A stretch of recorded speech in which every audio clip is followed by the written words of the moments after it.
cuidarei. Deus cuida de mim. Na sombra das suas asas, Deus cuida. Eu amo a sua casa e não ando sozinho. Não estou sozinho, pois sei.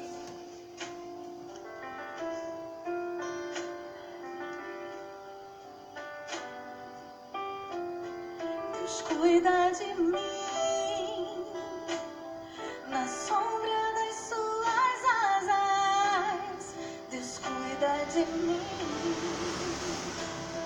Eu amo a sua casa e não ando sozinho, não estou sozinho, pois sei, Deus cuida de mim. Se na vida não tem direção, preciso tomar decisão. Eu sei que existe alguém que me ama. Ele quer me dar a mão. Se uma porta se fecha aqui, outras portas se abrem ali. Eu preciso aprender mais de Deus, porque Ele é quem cuida de mim. Deus cuida de mim, eu sei, Ele cuida. Deus cuida de mim, na sombra das suas asas, Deus cuida de mim. Eu amo a sua casa e não ando sozinho, não estou sozinho, pois sei, Deus cuida de mim.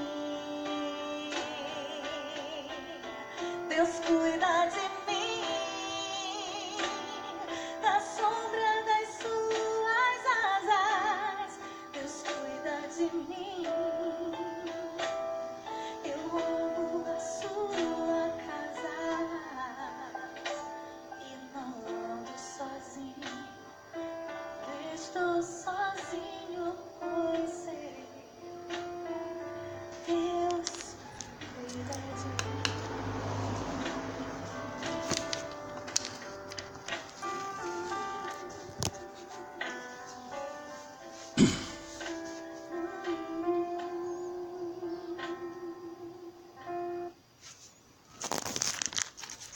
Aleluia, glória a Deus.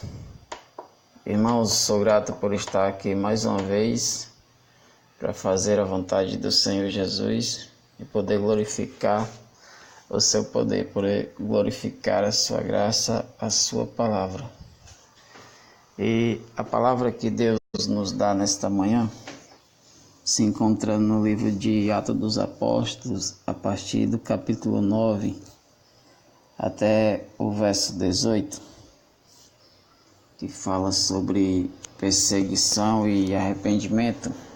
E essa palavra de hoje ela vai nos levar até a volta do Senhor Jesus, o dia do arrebatamento, que se encontra em Apocalipse 4, verso 1 até o 5, é o suficiente.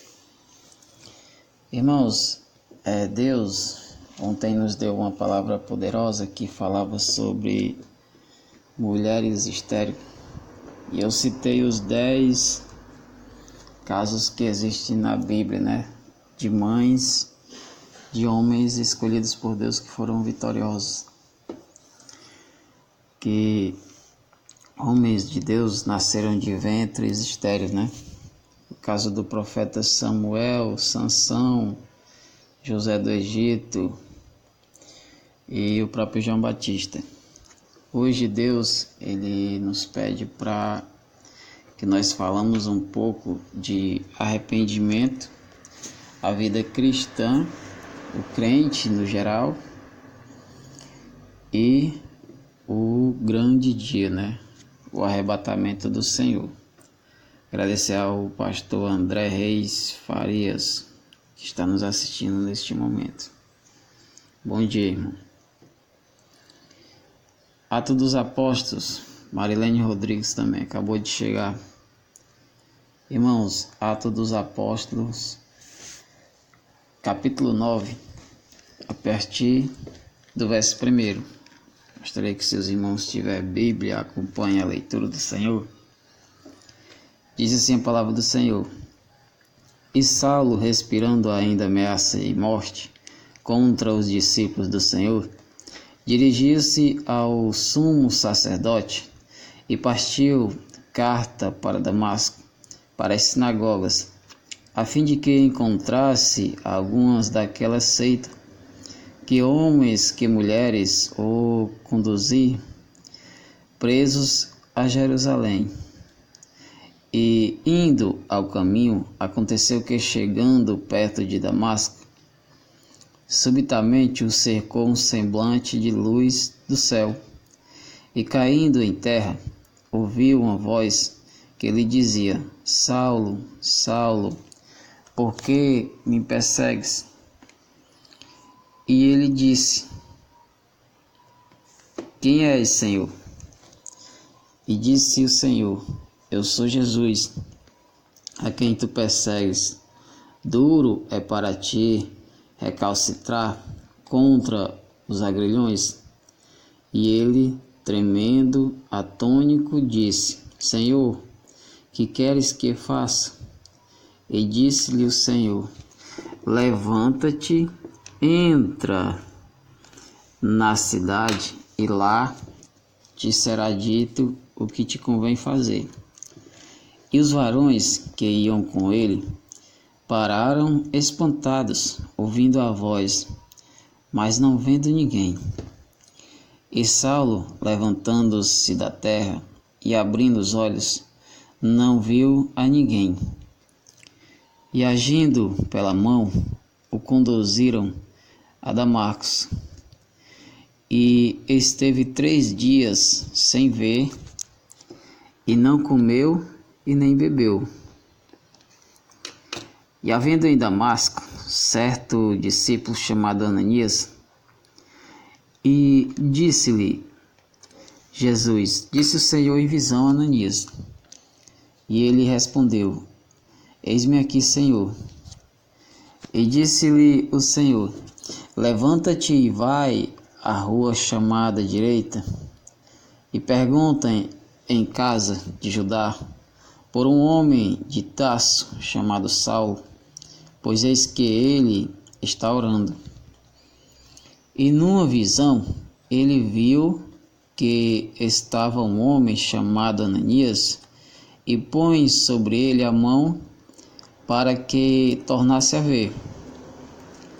E respondeu Ananias: O Senhor há muito ouviu acerca deste homem, quantos males tem feito aos teus santos em Jerusalém. E aqui tem poder dos principais dos sacerdotes para prender a todos os que invocarem o nome do Senhor. E disse, porém, o Senhor: Vai, porque este é para mim um vaso escolhido, para levar o meu nome diante dos gentios e dos reis e dos filhos de Israel. E eu lhe mostrarei quanto deve padecer pelo meu nome. E Ananias foi e entrou na casa, e impondo-se as mãos, disse: Irmão Saulo, o Senhor Jesus, que te apareceu no caminho por onde vinhas, me enviou para que tornes a ver e seja cheio do Espírito Santo. E logo lhe caíram dos céus como que umas escamas, e recuperou a visão, e levantando-se foi abatizado. Glória a Deus. Oremos. Maravilhoso Deus, Pai Celestial, Senhor da Glória, neste momento, Senhor, entramos na Tua presença. Deus, obrigado pela rica e poderosa palavra que nos concede nesta manhã. Espero, Senhor, que Tu coloque na minha boca nenhuma palavra que vem de mim, mas todas as palavras que vêm de Ti. Jesus, faz de mim instrumento Teu, vaso de honra, para que eu possa conduzir a Tua palavra da forma que o Senhor determinar. Deus, durante esse carnaval, durante esse período de 4 dias, entramos com esse propósito de toda manhã trazer a Tua palavra para aquelas pessoas que mais necessitam. Senhor Jesus, guarda cada uma dessas pessoas que saíram para se divertir no carnaval.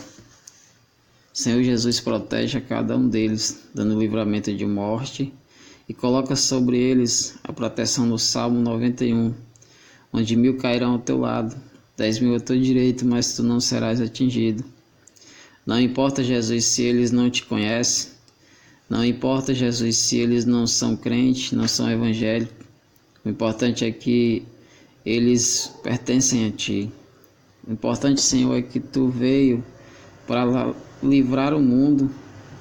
Jesus, Tu não veio para condenar o mundo, mas para salvar o mundo. Deus, coloca no coração de cada uma dessas pessoas o arrependimento, assim como Tu colocou no coração de Saulo, para que elas enxerguem que o mundo não tem nada a oferecê-las, para que elas enxerguem que o inimigo ele ronda a vida delas o tempo todo. Mas protege, Senhor, da proteção, para que um dia elas venham arrancar a cegueira que existe em seus olhos, para que elas possam alcançar a vida eterna e reconhecer que só o Senhor salva, que só o Senhor liberta. Deus, eu te apresento a cada um dos irmãos que estão aqui, orando junto comigo, pastor André Reis, a irmã Marlene Rodrigues, Rogéria Lima, Kleber de Jesus, Roseli Barbosa, Sandra Romero. Senhor Jesus, eu não conheço pessoalmente, mas Tu conheces o coração de cada um deles.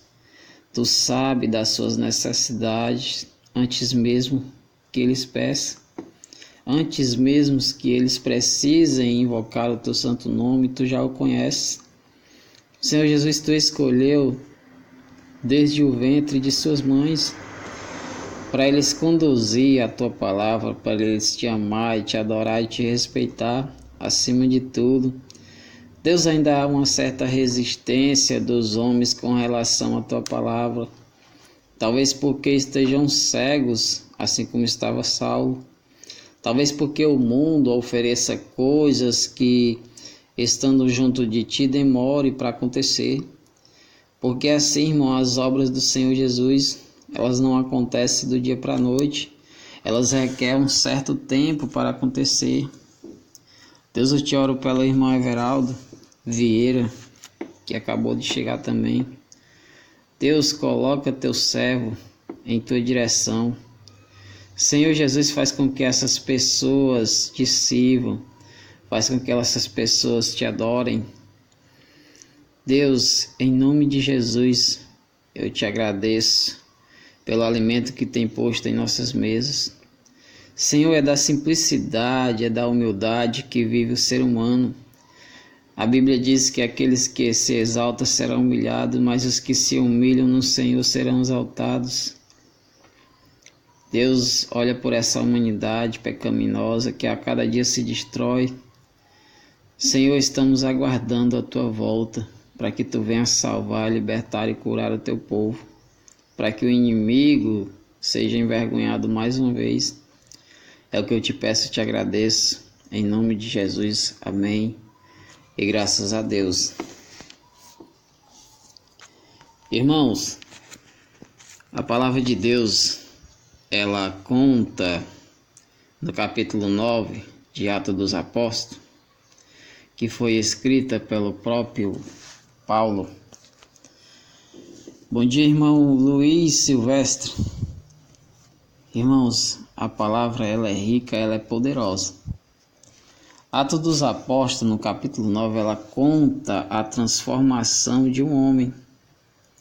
O mais interessante, irmãos, é que às vezes as pessoas elas começam a julgar os crentes pelo que eles foram. As pessoas elas começam a dizer que normalmente a pessoa vai ser evangélica depois que mata, depois que rouba, depois que se prostitui, depois que pratica todas as coisas erradas no mundo. Talvez uma parte de nós tenha passado por isso. Mas quando o crente ele nasce na fé, ele já nasce com dom, com berço da espiritualidade. Quando você tem pais evangélicos, avós evangélicos, a tua família toda é evangélica, fica mais fácil você aceitar Jesus e conduzir a palavra dele. Mas quando você nasce em um lar totalmente católico, como eu nasci, quando você começa a dar os primeiros passos, há uma certa resistência, há uma certa rejeição por conta dos homens. Porque a religião evangélica ela é totalmente diferente da religião católica. Todas têm seus atos, seus costumes, mas a religião católica ela é totalmente liberal. Você pratica o que quiser na hora que quiser. Isso pode até se chamar livre-arbítrio, mas também pode se chamar desobediência da palavra de Deus.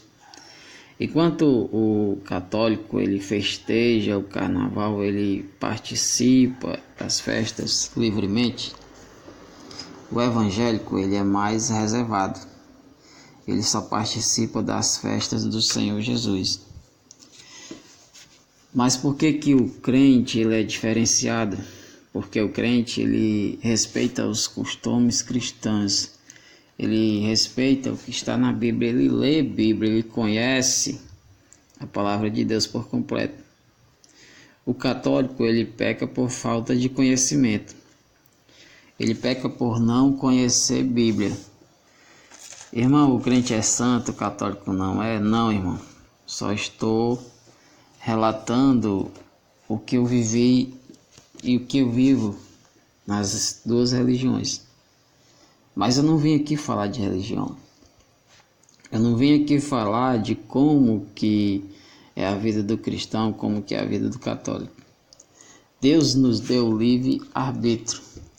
Temos o direito de ir e vir aonde quisermos, mesmo que alguém seja contra. Se as leis dos homens forem quebradas, obviamente que quem quebrou vai ser punido. E vai ser preso, vai ser condenado, vai ter uma sentença. Se as leis de Deus forem quebradas, a sentença, irmão, será pior do que a sentença dos homens. Enquanto os homens prendem e normalmente solta, quando Deus prende, irmão, ele não solta mais. A pessoa fica ali para sempre. E a palavra de Deus, ela conta aqui no capítulo 9, que existia naquela época, depois que Jesus foi ressuscitado, ele deu a missão aos seus discípulos para conduzir a palavra de Deus por todo o mundo.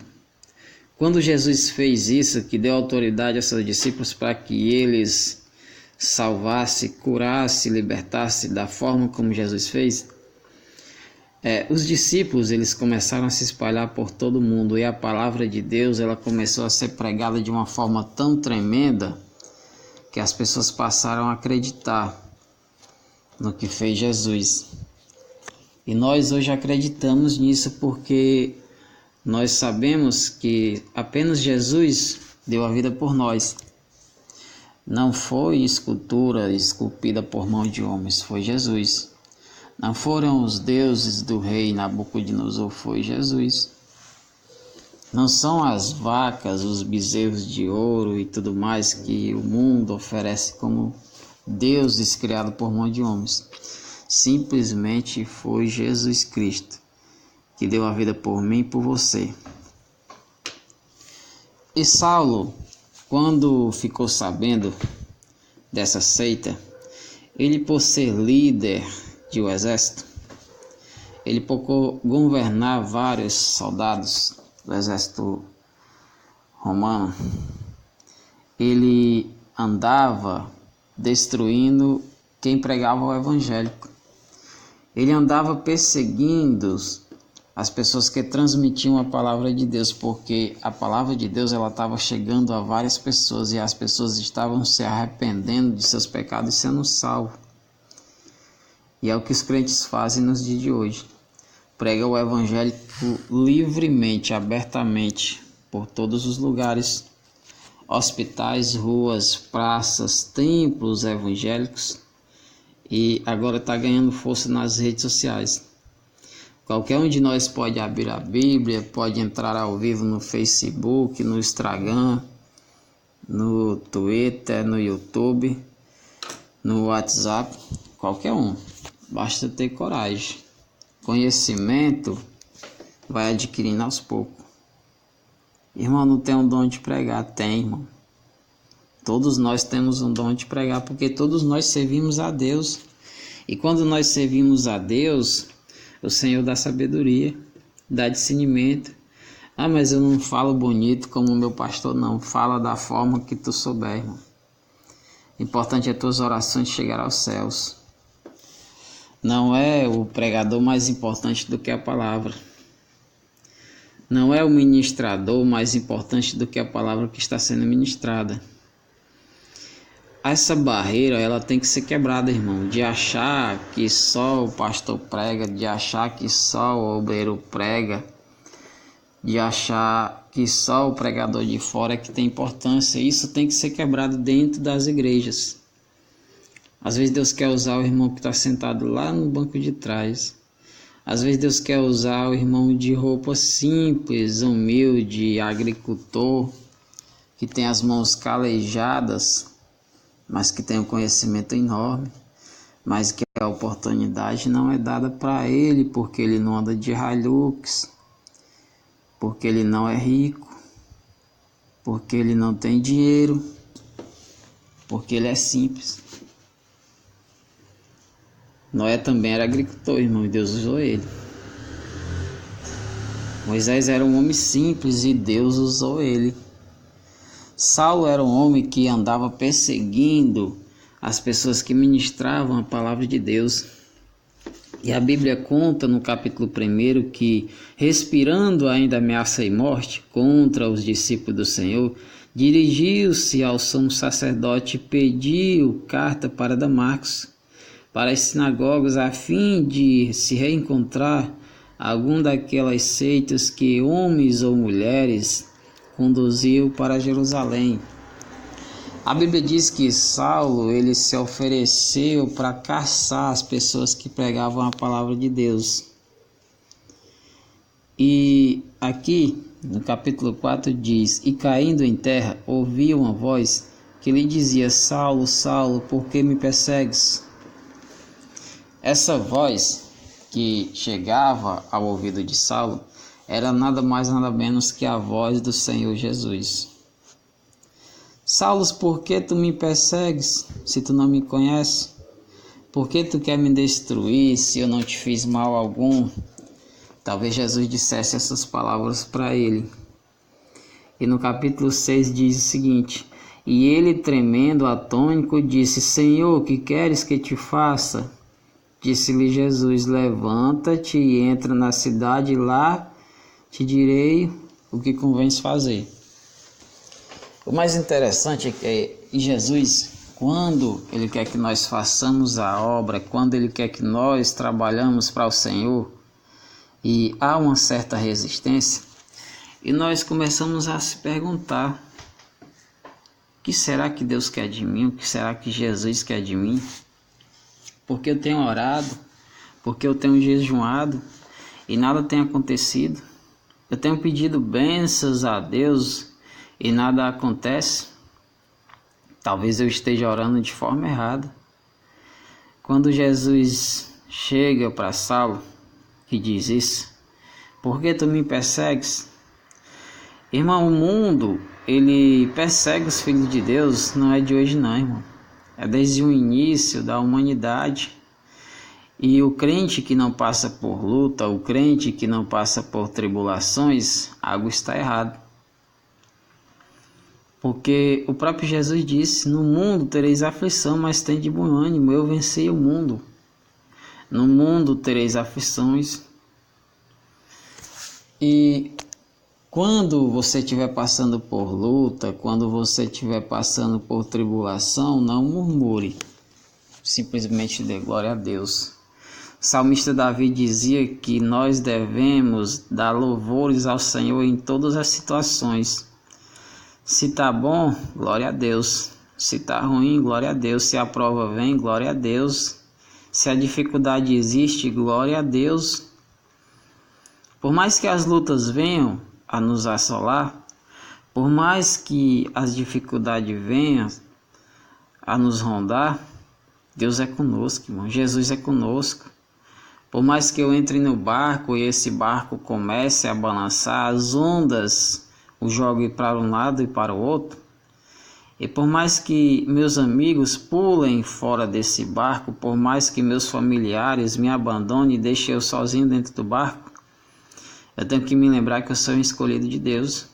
Eu tenho que lembrar que o Senhor Jesus está comigo o tempo todo. E o barco não afunda. Pelo contrário, as águas elas se acalmam. O que isso simboliza, irmão?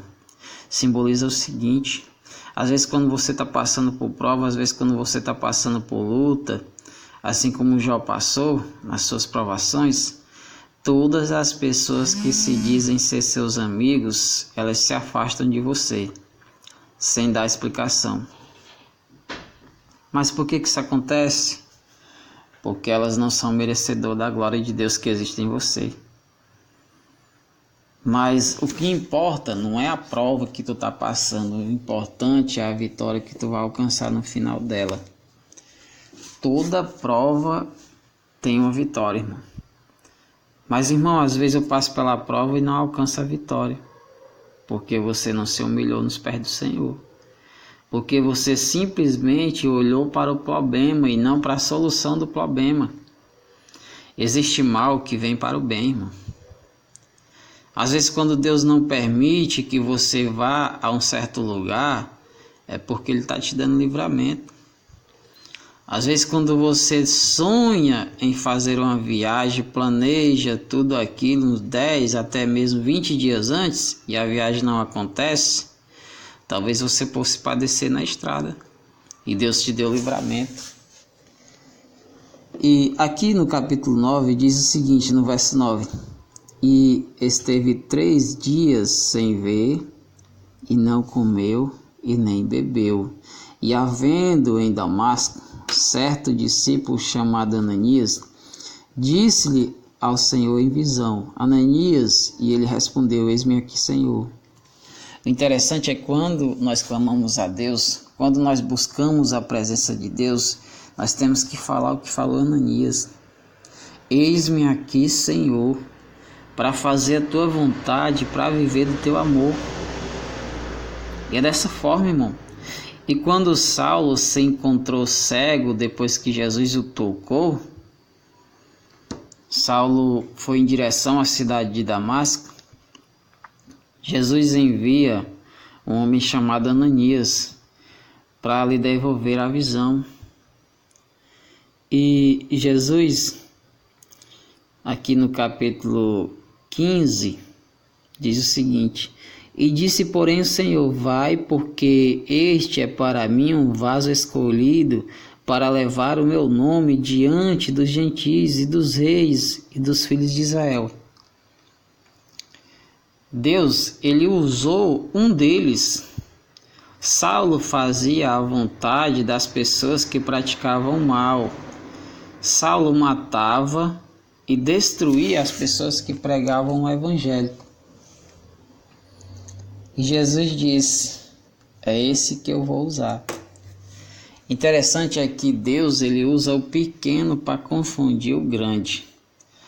Eu fico imaginando aquelas pessoas ouvindo Saulo, depois de ser transformado em Paulo, o apóstolo Paulo, pregando a palavra de Deus. talvez o general do exército estivesse procurando por Saulo e dissesse assim: alguém viu Saulo, alguém encontrou Saulo, e algum curioso dissesse para ele está bem ali no meio daquela multidão. E eu fico imaginando o chefe dele chegando ali, olhando para Saulo e ele ministrando a palavra de Deus. O que será que passaria na cabeça daquele homem? Tá louco, Saulo? Você andava perseguindo esse povo, agora você é um deles?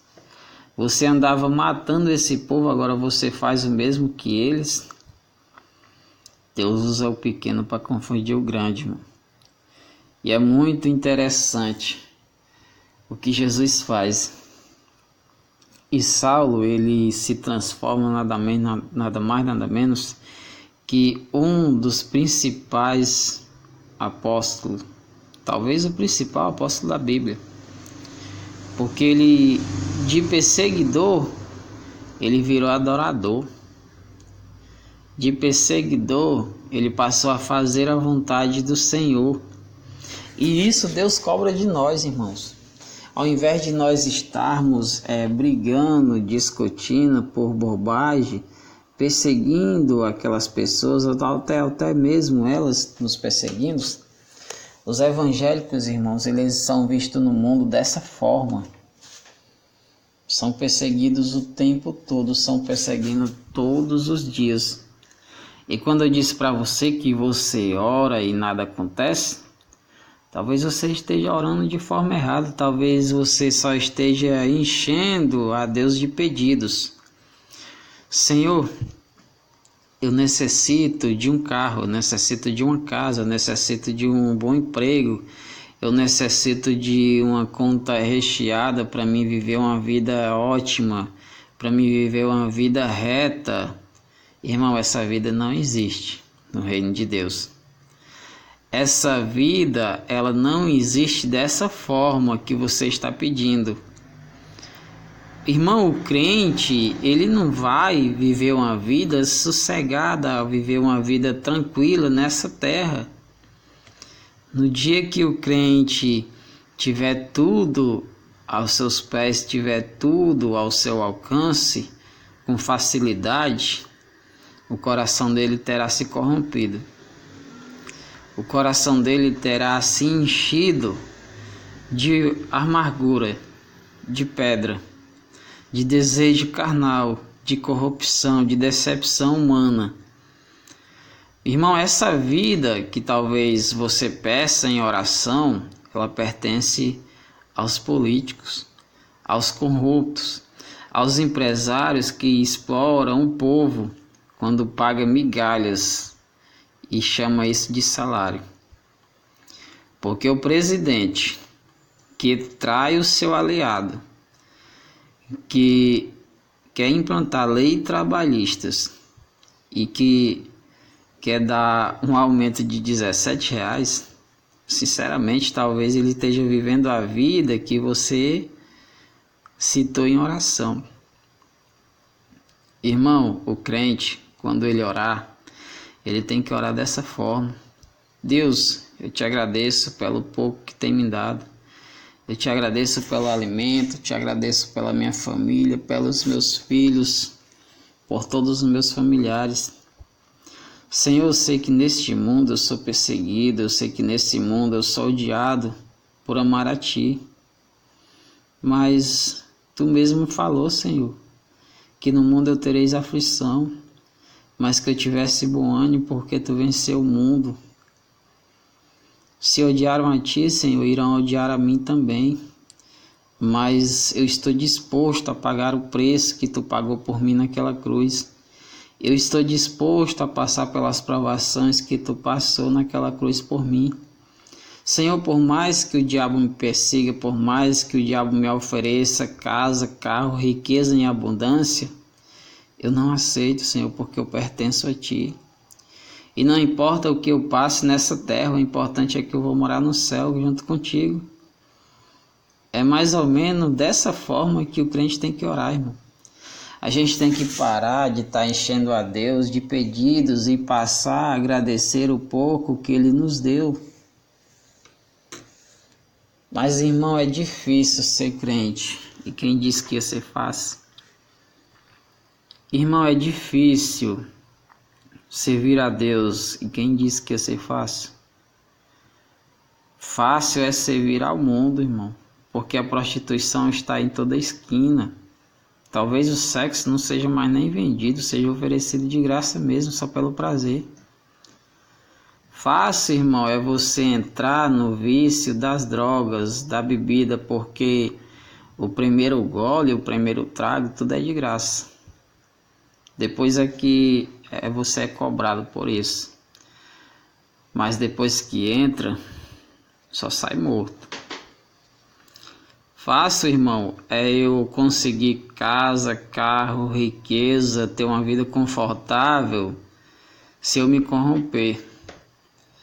Se eu passar a receber propina por aquilo que não convém, aí eu terei uma vida fácil aos olhos do homem. Fácil é eu alcançar fama, riqueza e poder num curto espaço de tempo. Irmão, quem serve ao mundo tem uma vida fácil aqui na terra. Quem serve ao mundo alcança tudo que o mundo tem a oferecer para eles. E não pensem que Satanás ele veio só para tirar, não, irmão. Satanás ele veio também para dar. Satanás ele é capaz de oferecer tudo que o mundo pode te dar. Todas as riquezas do mundo, Satanás é capaz de te dar. Mas em troca ele quer a tua alma. Ele quer a tua destruição. Eu acho que você deve ter estudado português. Em português existe uma palavra chamada antônimo. Antônimo, ele é o contrário de tudo. Se for para entrar, é para sair. Se for para ficar, é para ir embora. E Satanás, ele é o antônimo de Deus. Ele é o antônimo de Jesus. Enquanto Jesus quer te libertar, ele quer te destruir. Enquanto Jesus quer te salvar, ele quer te matar. Por isso que ele também quer tua alma, da forma que Jesus quer. Só que existe no meio, entre Jesus e Satanás, uma palavra chamada livre-arbítrio. Por que que existe, irmão, essa palavra chamada livre-arbítrio? Por que que Deus me deu o livre-arbítrio? Para mim ser livre, para mim viver da forma que eu achar melhor. Então, irmão, quer dizer que eu tenho o direito de escolher entre servir Jesus e Satanás? Pode. Eu posso ser crente ou não ser? Pode. Eu posso servir a Deus ou servir ao mundo? Pode. Eu posso beber, matar, roubar, se prostituir ou simplesmente ir para a igreja e louvar o nome do Senhor? Pode. Eu posso ter uma vida de prostituição? Pode. Eu posso ter uma vida regada ao luxo, às drogas, às práticas pecaminosas? Eu posso ter várias mulheres? Pode. Será que eu posso trair a minha esposa, ter 2 números de WhatsApp? Um para falar com a minha esposa e outro para falar com a minha amante? Pode. Será que eu posso vestir umas vestes santas, pegar a Bíblia e colocar debaixo do braço e ir para a igreja, e quando eu sair da igreja eu ir para uma festa? Pode. Por quê? Porque você tem um livre-arbítrio. Mas praticando dessa forma, vivendo dessa forma, você não pode ver o reino de Deus. Você não pode alcançar a salvação. Porque a salvação ela requer sofrimento. Ela requer dedicação. Ela requer compreensão. Por isso o mundo ele está cheio de pecado. Por isso as pessoas elas partem para o caminho largo, para o caminho da decepção, para o caminho onde tudo é mais fácil, por conta disso. por ambição, por ódio, por traição, por inveja. E muitos estão partindo por esse lado, irmão. A gente vê nas ruas todos os dias os exemplos. As pessoas se destruindo, as pessoas matando por tão pouco. Mas, irmão, por que Deus permite que isso tudo aconteça? Livre-arbítrio. Você tem consciência do que é certo e do que é errado. Você pratica porque quer. Você serve ao mal porque quer. Você escolheu servir ao mal e não ao bem porque quis. Livre-arbítrio, problema seu. Quem vai responder por os seus atos é você mesmo. Irmão, mas se eu se arrepender e buscar a Deus, busque enquanto é tempo, enquanto se pode achar. Lembra de Estevão? Quando estava ali crucificado ao lado de Jesus, Estevão de um lado e Chester do outro, eles tinham matado, eles tinham roubado, eles tinham feito várias práticas pecaminosas. E Jesus estava ali no meio deles para ser crucificado da mesma forma que eles, sendo inocente, tendo curado, libertado e salvado. E Chester dizia dessa forma, zombando de Jesus: Tu não és o Filho de Deus? Salva-te a nós, a ti mesmo. Estevão, ele tinha praticado todas as maldades que Chester praticou. Mas qual foram as palavras de Estevão? Palavras de arrependimento. Estevão olhou profundamente nos olhos do Senhor Jesus e disse o seguinte: Mestre, lembra-te de mim quando estiveres no paraíso. Será que Jesus olhou para ele e disse assim: você está louco? Você acha que eu vou te salvar depois que você matou, depois que você roubou e depois que você está aqui zombando comigo? Será que Jesus falou dessa forma? Não, irmão. Jesus simplesmente olhou para ele e disse: hoje mesmo estarás comigo no paraíso. Se nós se arrependêssemos dos nossos pecados, mesmo temos praticado, nós alcançamos a salvação, nós alcançamos a vida eterna. Mas para isso tem que haver o arrependimento. Para isso tem que haver uma certa rejeição com relação ao mundo, irmão. É muito fácil, apenas as pessoas elas resistem ao que é difícil. As pessoas elas não querem sofrer não, elas não querem pagar preço, elas não querem fazer sacrifícios como faziam os grandes religiosos daquela época, como faziam as pessoas que serviam a Deus. As pessoas elas amam o carnaval, nada contra. As pessoas elas se divertem no carnaval, nada contra. Quando eu passo na rua vejo pessoas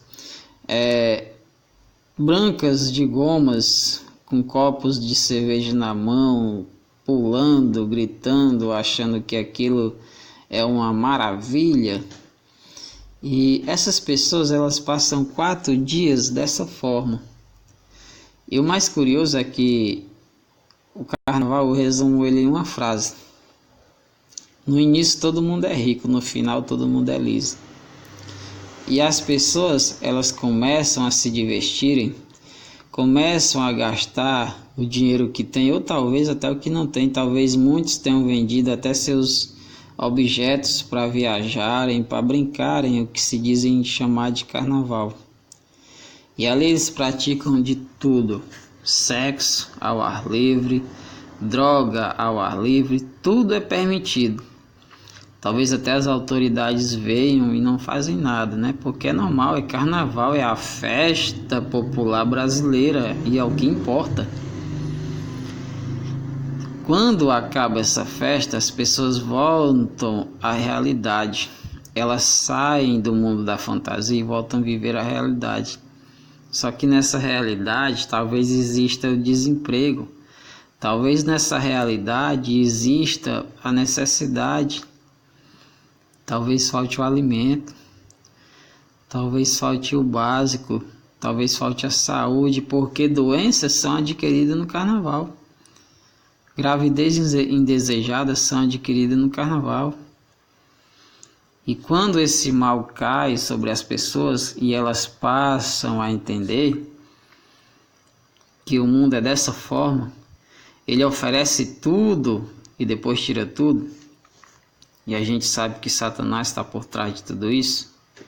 E por que os filhos de Deus pensam diferente?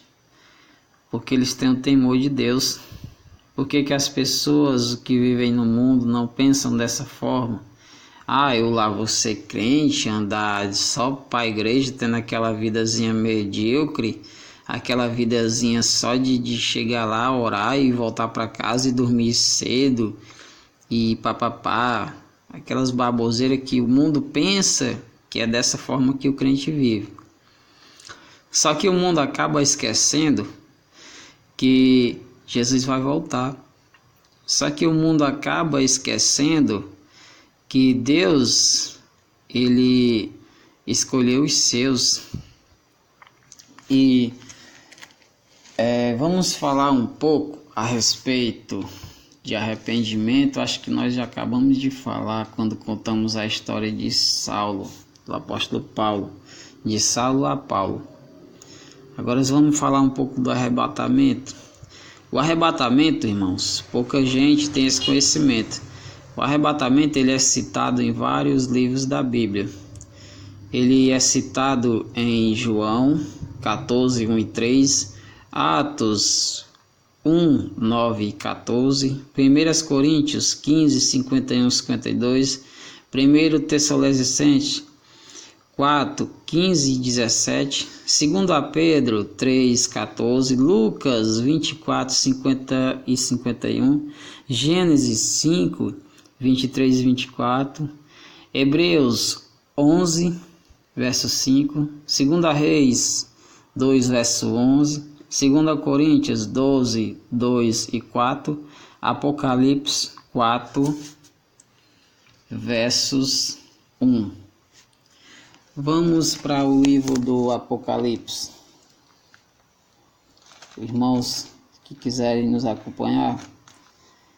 Apocalipse, capítulo 4,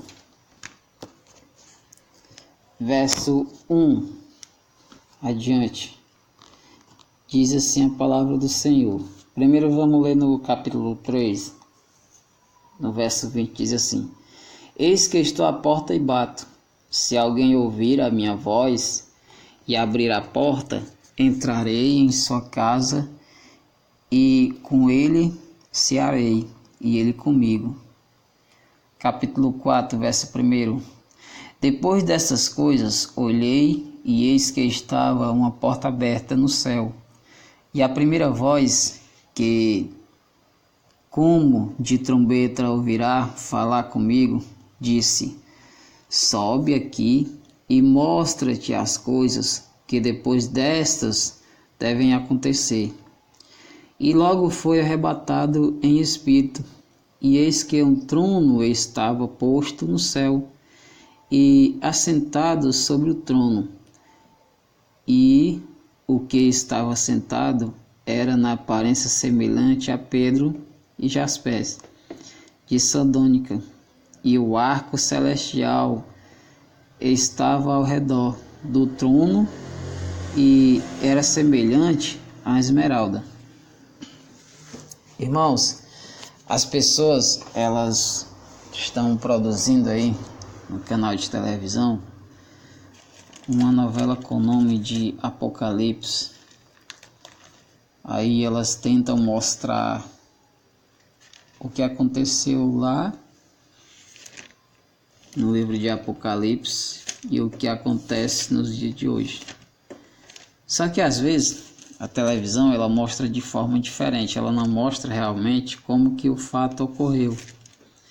E elas começam a fantasiar a palavra de Deus, porque tudo tem que ser bonito, tudo tem que ser simples. O livro de Apocalipse, ele é um livro muito forte, ele é um livro muito poderoso, onde ele mostra vários sinais que vem acontecendo no mundo e que já aconteceu. Talvez a tsunami que arrasou a Indonésia esteja no livro de Apocalipse. Talvez os terremotos que já destruiu o Japão, o Haiti, estejam no livro de Apocalipse. São essas as obras que são impostas sobre a terra para que as pessoas venham acreditar na palavra de Deus. E as bestas feras do livro do Apocalipse, talvez hoje elas estejam presentes no mundo. Talvez elas estejam praticando as coisas que nós não enxergamos. Hoje não é mais viável apenas matar, não. Tem que matar e esfacelar e cortar. E hoje não se mata só de um, não. Tem que ser de 4, 3 para cima, né? As chacinas acontecem o tempo todo. São essas as profecias do Apocalipse e as pessoas acabam que não sabendo disso. Mas o que nos conforta é a palavra de Deus. Enquanto o mundo se assusta com as profecias do Apocalipse, a televisão tenta mostrar que vai ser daquela forma. O que Jesus disse para nós aqui, no capítulo 14 do livro de João, 14, verso 1, diz assim: Não se turbe o vosso coração, crede em Deus, crê também em mim. Na casa de meu pai há muitas moradas. Se não fosse assim, eu não teria dito, vou preparar-vos um lugar, e eu vou vos preparar um lugar, virei entrar outra vez, e vos levarei para mim mesmo, para que onde eu estiver, estejais também vós. Mesmo vós sabeis para onde eu vou e conhecereis o caminho. Disse-lhe Tomé: Senhor, nós não sabemos para onde vais, como podemos saber o caminho? Disse-lhe Jesus: Eu sou o caminho, a verdade e a vida. Ninguém vem ao Pai a não ser por mim. Se vós me conheceis a mim, também conhecereis a meu Pai, e já desde agora o conhecereis e o tendes visto. Disse-lhe Felipe: Senhor, mostra-nos o Pai, o que nos basta. Disse-lhe Jesus: Está tanto tempo convosco e não tendes conhecido, Felipe? Quem me vê, vê ao Pai. E como dizes tu, mostra-me o Pai? Não credes tu que eu estou no Pai e que o Pai está em mim? As palavras que vos digo, não digo de mim mesmo, mas o meu Pai que está em mim, que quer que eu faça as obras. Credes que estou no Pai e o Pai está em mim, e credes que, ao menos por causa das minhas obras, na verdade vos digo que aquele que crê em mim também fará as obras que eu faço, e as fará maiores do que eu, porque vou para o Pai. E tudo quanto pedistes em meu nome eu farei, para que o Pai seja glorificado no Filho. Se pedistes alguma coisa em meu nome, eu farei. Se me amaste, guardais os meus mandamentos, e eu rogarei ao Pai, e ele vos dará outro Consolador, para que fiquem convosco para sempre, o Espírito da verdade. O mundo não pode perceber, porque não o vê, nem o conhece, mas vós o conheceis, porque habita convosco e estará em vós. Não vos deixarei órfão, voltando para vós. Ainda um pouco, e o mundo não me verás mais, mas vós me vereis, porque eu vivo e vos vivereis. Naquele dia conhecereis que estou em meu Pai, e vós em mim, e eu em vós. Aquele que tem os meus mandamentos e os guarda, eis é o que me ama. Aquele que me ama será amado de meu Pai, e eu os amarei e o manifestarei a eles. Disse-lhe Judas, não o Iscariote: Senhor, de onde vens? E há de manifestar a nós, e não ao mundo? Jesus respondeu e disse-lhe, Alguém me ama, guardará, se alguém me ama, guardará a minha palavra, e o meu Pai, e amarás e verás para ele, e faremos nele morada. Quem não me ama, não guarda as minhas palavras, ora, a palavra que ouvisse não é minha, mas do Pai que me enviou. Tenho-vos dito isso estando convosco, mas aquele Consolador, o Espírito Santo, que o Senhor enviará em meu nome, esse vos ensinará todas as coisas e vos fará lembrar de tudo quanto vos tenho dito. Disse-lhe: deixe-nos a paz, a minha paz vos dou, não vos dou como o mundo a dá. Não se turbe o vosso coração, nem atemorize. Ouviste o que eu vos dito? Vós e venha para vós. Se eu amares, certamente exaltareis, por ter dito: vou para o Pai, porque o Pai é maior do que eu. Eu vos dito agora, antes que aconteça, para que, quando acontecer, vos acrediteis.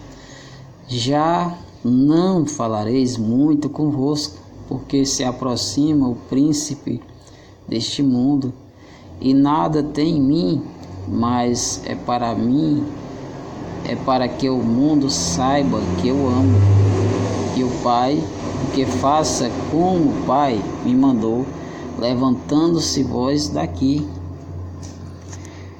15, verso 7. Se vós estiveres em mim, e as minhas palavras estiveres em vós, pediste tudo, e o que quiseste vos será dito. Irmãos, quando nós falamos do arrebatamento, as pessoas elas se assustam por não conhecer a palavra de Deus. Mas quando você lê o capítulo 14 do livro de João, Deus ele te conforta. Jesus ele te acalma. Jesus ele acalma o coração dos seus, porque o arrebatamento, na verdade, não é o fim. O arrebatamento, na verdade, não é uma coisa pecaminosa. Não é uma coisa maligna. Porque as pessoas que não conhecem a Deus, elas ficam se imaginando o que irá acontecer quando eu sair deste mundo? O que irá acontecer quando eu não permanecer mais nesse mundo? Quando a minha morte chegar? E elas começam a usufruir do luxo, elas começam a usufruir das riquezas, só que elas acabam esquecendo que a vida é curta. Elas acabam esquecendo que todo luxo, todo ouro, toda prata, toda vaidade acaba no dia da sepultura. E nós nascemos nu e retornaremos nu. Nós nascemos do pó e ao pó voltaremos. E por mais que eu tenha usufruído de todo luxo, de toda a riqueza, de toda a prata, por mais que a humanidade me bajule, as pessoas que me conhecem digam que eu sou o cara, o bambambam, o coisaldão, no dia que Deus cobrar o meu espírito e eu não tiver feito nada para retribuir essa gratidão que Jesus fez, vindo à terra, passando todo aquele sofrimento por mim, eu perderei a minha alma, eu perderei a minha salvação. E as pessoas elas ainda não caíram em si, elas ainda não se tocaram que o que é mais importante não são as coisas desse mundo, mas a vida eterna. E por mais que eu lute, por mais que eu tente, por mais que eu passe por dificuldade nessa terra, se eu estiver firme nos pés do Senhor, eu alcançarei a vida eterna, eu alcançarei a salvação. Por isso eu afirmo para você que é crente, está sofrendo, louve. Está passando por dificuldade, louve ao Senhor. Está passando por luta, por tribulação, louve ao Senhor. O mantimento está pouco, dê glória a Deus. O dinheiro está pouco, dê glória a Deus. Está desempregado, dê glória a Deus. Peça sabedoria a Deus. Não peça luxo, não peça riqueza não, irmão. Porque o que importa é lá, é para onde nós vamos morar e não aqui, onde nós estamos vivendo. Mas lembre-se que Deus disse: aos meus darei o melhor dessa terra. O que é o melhor dessa terra? Não são os luxos, não são as riquezas, não são tudo aquilo que o mundo te oferece. O melhor dessa terra é a paz, a alegria, o amor, o carinho, a compreensão. Nós temos que reconhecer que o verdadeiro significado da vida não está na prosperidade. O verdadeiro significado da vida não está nos bens materiais, mas o verdadeiro significado da vida está no amor, está na compreensão, está no reconhecimento, reconhecer que apenas Jesus morreu por mim, reconhecer que apenas Jesus me salvou, reconhecer que todas as pessoas que praticavam o mal, elas caíram por terra, foram todas destruídas. Irmão, mas o crente ele é visto no mundo como pequeno. Davi também era visto como pequeno e ele destruiu Golias.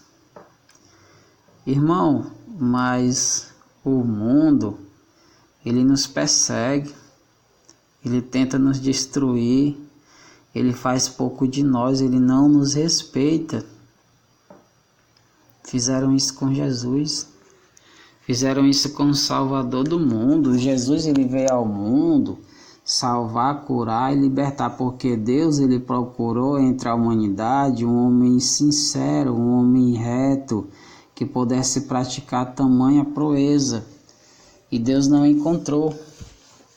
E quando o mundo nos tempos de Jesus se encontrava da mesma forma dos tempos de Noé, e talvez se encontre nos dias de hoje, Deus ele procurou entre a humanidade um de nós capaz de se entregar na cruz por toda a humanidade. Ele não encontrou nenhum homem de coração puro. Na época de Noé ele ainda encontrou Noé, mas na nossa época não. E por mais que João Batista anunciasse no deserto a vinda do Filho de Deus, Deus olhou para Jesus e disse: filho, vai ser você mesmo, porque eu não encontro nenhum homem capaz de realizar tamanha proeza. E Jesus, a paz do Senhor, irmão Carlos Alberto Cardoso, bom dia. E Jesus, Deus, é interessante que quando Jesus enviou o seu Filho ao mundo, ele fez dessa forma: tu vai nascer como um deles, tu vai viver como um deles, mas tu vai ensiná-los da minha forma. Interessante é que Deus, quando ele usa o pequeno para confundir o grande, ele confunde mesmo, irmão. Porque se nós pararmos para pensar, quando Jesus nasceu, ele nasceu de uma mulher virgem. Não foi preciso que fosse feito o que é feito para que nós nascemos, o ato sexual. Jesus simplesmente nasceu de uma mulher virgem. E quando Deus disse: filho, a missão é tua. Jesus veio ao mundo, nasceu, viveu como criança, viveu como adolescente, viveu como adulto. E curioso é que Jesus ele não casou, ele não teve esposa, ele não construiu família, porque a família de Jesus era toda a humanidade. Os irmãos de Jesus eram todos nós, os tios de Jesus eram todos nós, os avós, os primos, toda a família de Jesus era a humanidade no geral. E ele não veio para fazer acepção não. Ele disse: não, eu não vou salvar quem faz coisa errada não, eu vou salvar só quem faz coisas boas. Não, ele não pensou dessa forma. Jesus ele não veio salvar quem se dizia salvo não, ele não veio curar quem se dizia curado não, ele veio salvar as pessoas mais necessitadas da sua palavra. Por isso que ele perdoa o pecado de prostitutas, Por isso que ele jantou na casa de cobrador de impostos. Por isso que ele deu visão a cego. Por isso que ele fez coxo andar. Por isso que ele perdoou Pedro e usou na palavra depois que ele o negou. Por isso que ele transformou a vida de Saulo e o deu o nome de apóstolo Paulo. E é por isso, irmão, que quando a pessoa mata, rouba, destrói e resolve ser crente, Deus transforma ele por completo. O importante não é o que você fez, o importante é o que você vai fazer daqui para frente. Lembra que sempre quando Jesus perdoava um pecado, ele dizia: vá, a tua fé te salvou. E daqui para frente não peques mais. A gente tem que parar com essa mania de estar olhando para o passado, a gente tem que parar com essa mania de estar lembrando de coisas que nós passamos. Enquanto nós pensamos no passado, nós esquecemos de viver o presente. Mas é o presente que importa, não é o passado, não é o futuro. Não andeis ansiosos com relação ao dia de amanhã, com o que há de comer, com o que há de beber, com o que há de vestir. Deixa que o amanhã se preocupe de si mesmo. Foram as palavras do Senhor. Não veem os pássaros? Eles não trabalham, eles não semeiam, mas vosso Pai Celestial os alimenta. Não veem os lírios do campo? Talvez nem rei Salomão em toda a sua grandeza se vestia como eles. Mas Deus, Ele é dessa forma, irmão. Se você resistir às tentações do mundo, se você for fiel à palavra de Deus, por mais que as pessoas tenham medo do arrebatamento, do fim dos tempos, nós temos que ter confiança, nós temos que aguardar a vinda do nosso Senhor. Mas nós não temos que viver ansioso, nós não temos que viver preocupado com o que vai acontecer, preocupado com o que está acontecendo à nossa volta. Por mais que a violência ela se alastre sobre as grandes cidades, por mais que o mal tome conta do mundo, você não pertence ao mundo. Você pertence a um Deus que escolheu você desde o ventre da sua mãe. Deus, Ele conhece as tuas necessidades antes mesmo de você pedir. Ele sabe do que você precisa. Você não precisa estar falando seus sonhos para ninguém. Conta teus sonhos somente para Deus, irmão. Ou talvez você nem precise contar, porque Ele já conhece todos. O ladrão, quando ele entra no estabelecimento para roubar, ele olha para o lado direito, ele olha para o lado esquerdo, ele olha para trás, para frente, e ninguém vê. E ali ele pratica o roubo. Só que ele acaba esquecendo de olhar para cima. E Deus, irmão, Ele vê tudo lá de cima. Mesmo Ele tendo nos dado livre-arbítrio de ir e voltar onde nós quisermos, Ele vê tudo lá de cima. Ele sabe o que é certo e o que é errado. Ele te deu esse poder de escolha para você escolher seu destino. Praticar o bem ou o mal depende de você. Viver certo ou errado depende de você. Se vir ao bem ou ao mal, depende de você. Tudo depende de você. Deus te deu o livre-arbítrio. Mas, irmão, o mundo, ele é atraente. As coisas do mundo, elas são boas demais. O dinheiro, ele corrompe o coração das pessoas, porque as pessoas não querem ter o sal necessário. Irmão, ninguém consegue viver no mundo sem dinheiro, verdade. Mas peça para Deus somente o necessário, somente para o seu sustento da sua família. Não peça riqueza demais não, irmão. Não peça poder não, porque isso vai te destruir. As pessoas que vivem através do luxo, da ambição, da riqueza, elas acabam que adquirindo corações de pedras, como tinha Faraó. Elas acabam que adquirindo corações amargurados, como tinha talvez Pedro no início, quando não conhecia Jesus, que André o apresentou Ele achava que Jesus era mais um daqueles profetas. Nós temos que pensar como pensou João Batista, irmão. João Batista, ele era filho de Zacarias. Zacarias era um homem que tinha uma condição financeira ótima, elevada por ser sacerdote. Era uma pessoa que era comparada a um pastor no dia de hoje. O pastor, ele quer ensinar o filho os caminhos de Deus. O pastor, ele quer passar para o filho talvez o dom da pregação, talvez o dom do louvor, e talvez os filhos, eles querem ter aquilo que os pais conquistaram. Talvez os filhos querem ter a vida que os pais tiveram, porque os pais são espelhos para os filhos. Só que João Batista, ele não quis o espelho de Zacarias para ele.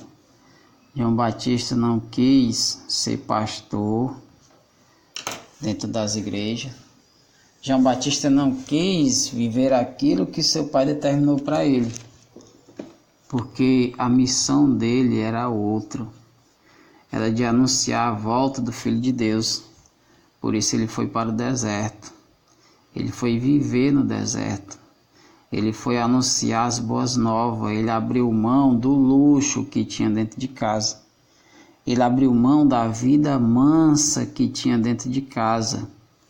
E quantos jovens hoje nós estão aí acomodados, desempregados, deitados em sofás ou rede ou camas, com celular na mão, iPhone, iPad, aí não sei o que, achando que a vida é maravilhosa.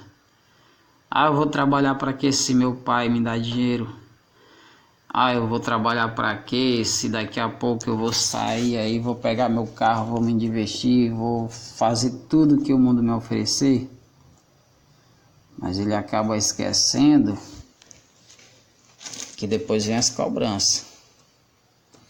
E João Batista não quis viver essa vida.